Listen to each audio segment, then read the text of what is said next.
Picture a man named Walt, 67 years old, 35 years on the same course, the same Saturday foursome, the same worn bench by the first tee.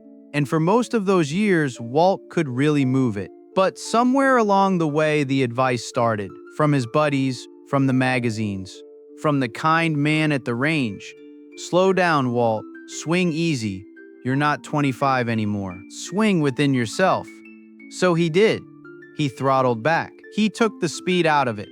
Sure, he was playing the smart grown-up game. And this morning, like 1,000 mornings before, he made his smooth, easy swing, looked up the fairway, and watched his ball settle a good 20 steps behind his partner's. A partner the same age. A partner who never eased off. Walt has lived this exact moment 100 times. And every single time, he blames the same quiet thing, his age. But Walt is wrong. He is not losing those yards because he turned 67. He is losing them because of the 4 words he was told to live by. Swing within yourself. What I'm about to show you did not come from a salesman or a magazine or the guy behind the counter. It came from launch monitors that do not flatter anyone and from a professor who studied millions of real golf shots.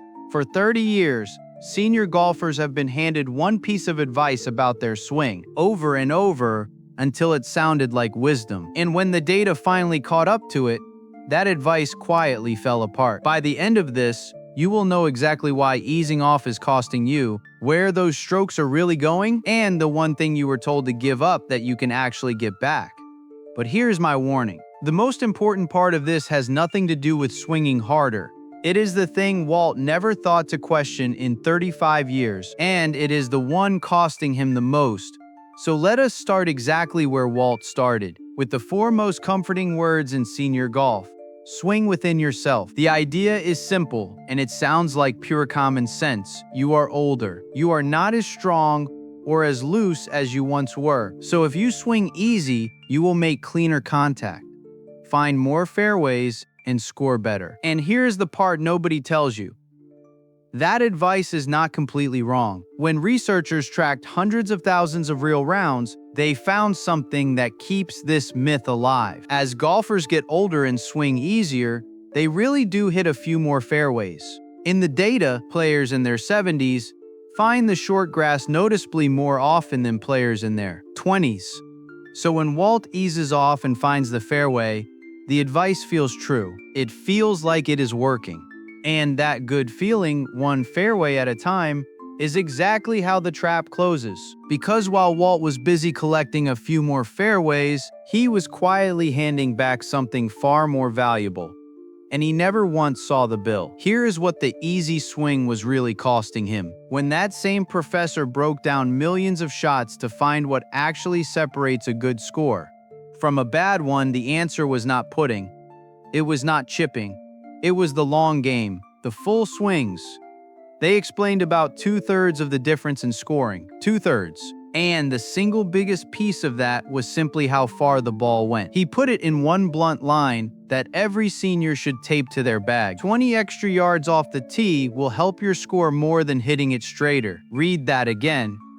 More than straighter. So the very thing Walt traded away for those few fairways, his distance, was the thing that moved his score the most. And the launch monitors show you exactly how he gave it back.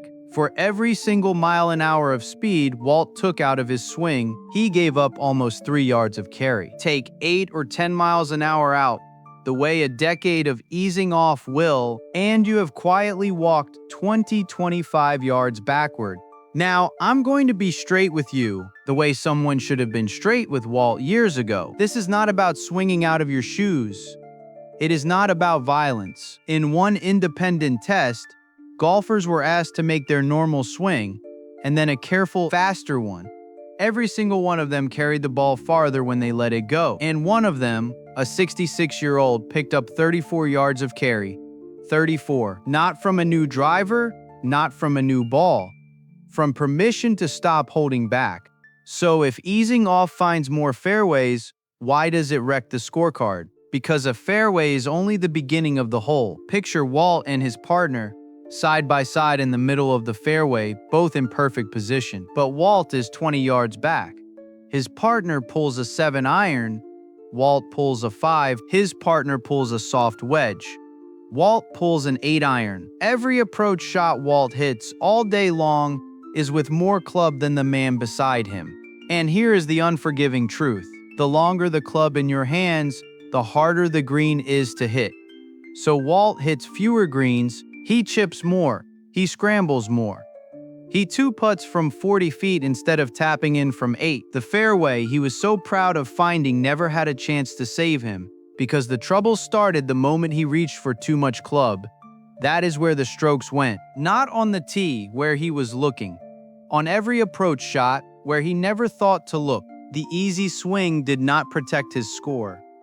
It bled it, one long iron at a time. The question was never how to keep it in play. It was how to stop handing his partners a shorter club into every green. And now comes the part that should lift a weight straight off your shoulders. Because the obvious objection is the one Walt made for years. That is fine for a young man, but I am 67. The speed is gone and it is not coming back, except the data says it is. In one study, a group of golfers trained their bodies for 8 weeks. Gentle work, mobility, balance, a little strength. Nothing heroic. And at the end, their swing speed had climbed by nearly 4 miles an hour, worth roughly 10 to 15 yards. Now here's the part that matters most. The average age of those men was past 70, older than Walt. They did not get younger, they got faster. Because the speed we lose with age is not mostly strength, it is power, the ability to move quickly. And power fades faster than strength as the years go by, which is exactly why it has the most room to come back. You do not rebuild it by swinging harder and hoping. You rebuild it by teaching the body to move quickly again, a little at a time. Walt was never too old for speed. He was just told year after year, kind voice after kind voice, to give it away. So here's what Walt is doing this weekend and what I want you to do alongside him. 3 steps, and not one of them is swing harder. Step 1, find your number. You cannot get back what you never measured. Get your swing speed on a launch monitor or even a small radar just once, so you have an honest starting line. One word of caution, the radars at the range often read a few miles an hour fast, so trust the same device every time, and watch the trend, not the trophy number. Step 2, move before you move fast. The men in that study did not start by swinging anything. They started with the body, gentle rotation through the hips and the upper back before every round and every range session. A body that can turn freely is a body that can find speed safely. If you only do one of these 3, do this one. Step 3, speed in small doses and only after step 2. If your back and your shoulders are healthy and, ideally after a word with a coach or a physical therapist, a few light, faster swings can wake the speed back up. A few, not 50. The people who study this safely keep it to around 30 swings twice a week, and they stop the instant anything pinches or pulls. And through all of it, one rule above all, faster only counts if you still find the middle of the face. Speed with a clean strike is yards. Speed with a wild strike is just noise. Do these 3 things in this order, and you will start taking back the yards you were told to surrender without buying a single thing. Walt spent 35 years certain his best golf was behind him. It was not. He was simply handed 4 gentle words, with a slow goodbye to his own game tucked quietly inside them. So before you go, do one thing for me. Tell me in the comments the last piece of golf advice an older player gave you, the one you took as gospel. I want to know which ones are helping and which ones are quietly costing you. I read every single one. And if this changed the way you hear the words swing easy, subscribe so the next one finds its way to you. Play smarter, go lower, live longer.